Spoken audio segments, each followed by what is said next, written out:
guys, andito pala ako sa server ko kaya ako nag-record dito para ipakita sa inyo kung paano ako ni-donate ng 2,000 Robux. Kanina kasi nag-donate sa akin dito lang sa extra donation. Dito ako na-donatean guys ng 2k Robux. Kanina, ito raise natin. Kanina 52 lang yan. Ngayon, almost 55 na. So ito, panoorin nyo na kung paano niya ako ni-donate. Let's go!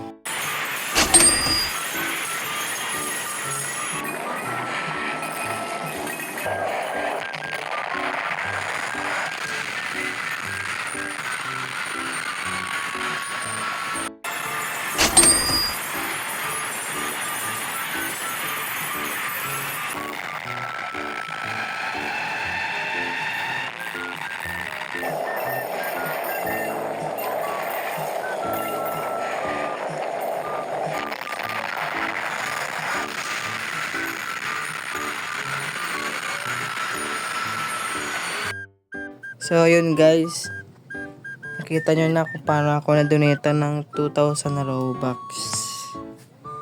Yan. Follow nyo na rin ko guys dito sa Roblox ko. Ito username ko.